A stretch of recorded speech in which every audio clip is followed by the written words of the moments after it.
I wanted to start out this his story search on the Loose Park by looking into this photo and film permit requirement, as I saw some signage posted that was not very specific, and it looks like I might have overreacted just a little bit, as this only applies to commercial photographers. But as somebody that has paid taxes to this city for over 20 years, I was a little offended. But we're going to move on to the Wacky on Loose Park. Loose Park is the third largest park in Kansas City, Missouri, located at 51st Street and Warnell Road.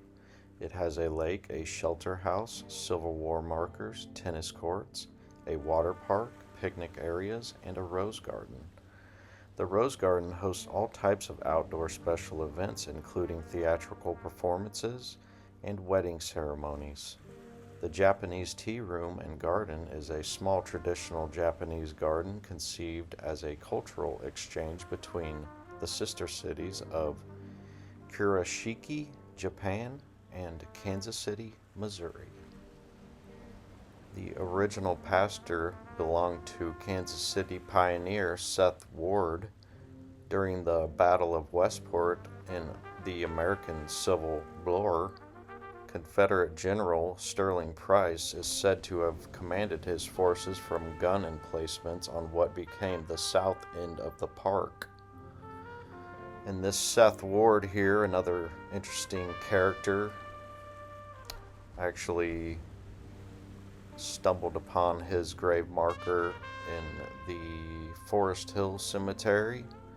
Was completely covered by trees, which sparked my curiosity. Alright, I had to see what's hidden over here in these trees. Might not be anything.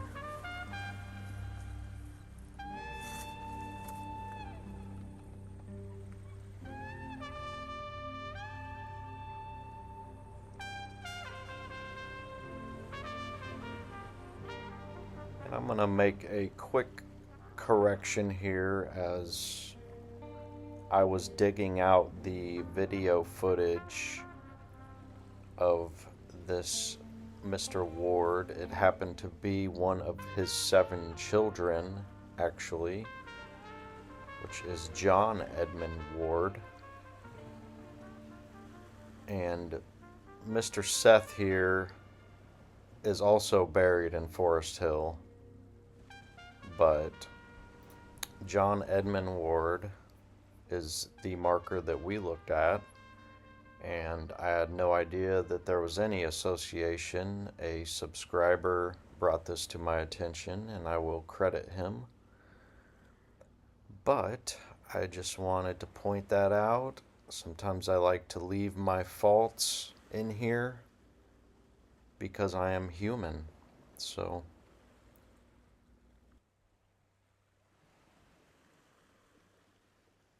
here's a little bit about Mr. Ward here. He was a trader on the California, Oregon, and Santa Fe trails who parlayed his success into a real estate empire, some of which is part of today's Country Club District in Kansas City, Missouri.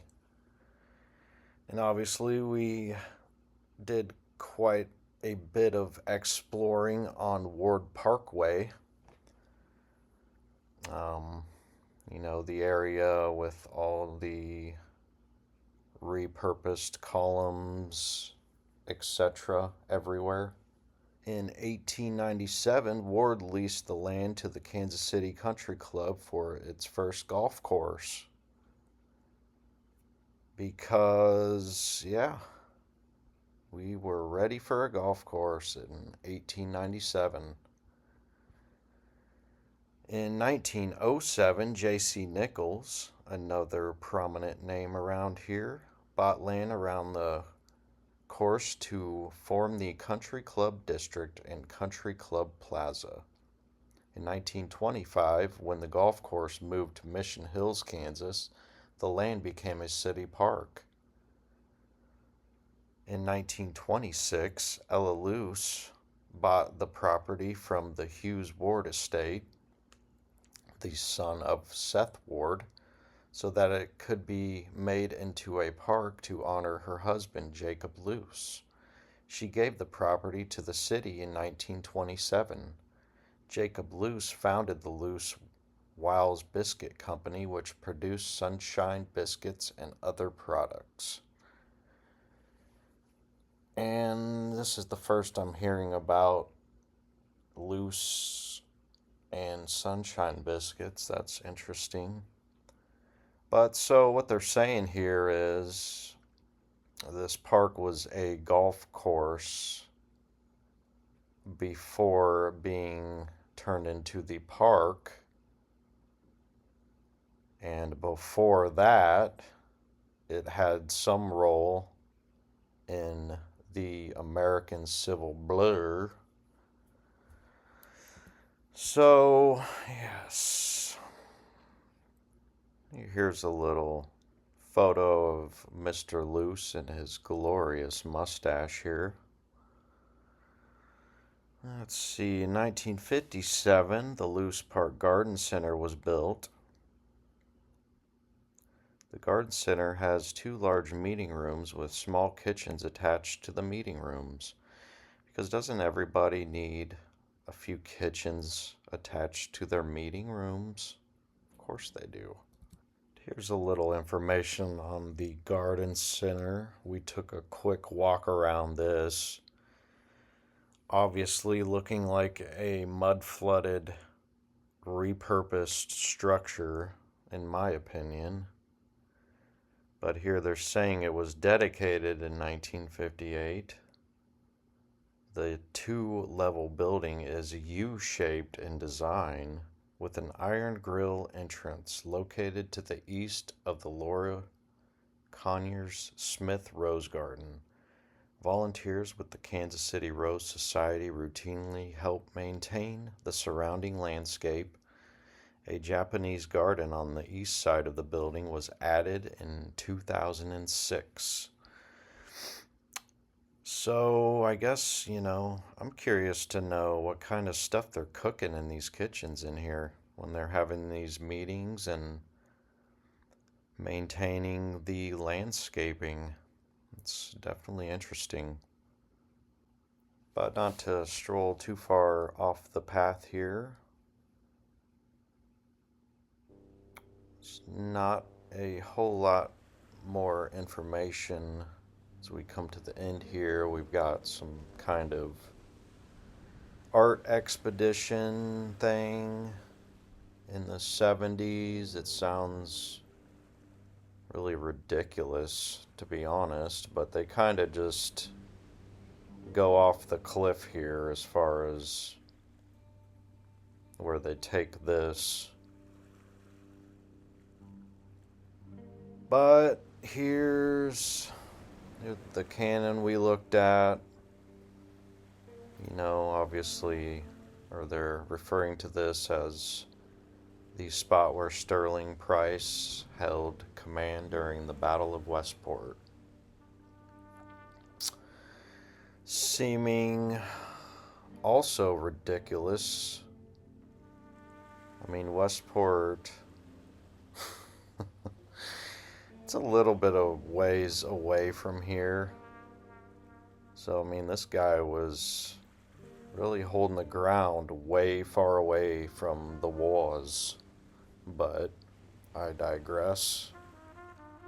I found this little article here. I'm not going to read the entire thing. Just going to do a quick little scan or skim. It's basically giving us the same information that we've already been given as far as his story or layering of his story in association with this bit of land here, including the Civil Wars. golf courses, and now what you see today.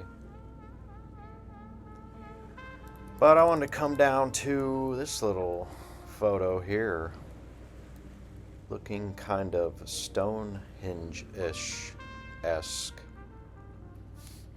in my opinion. And if,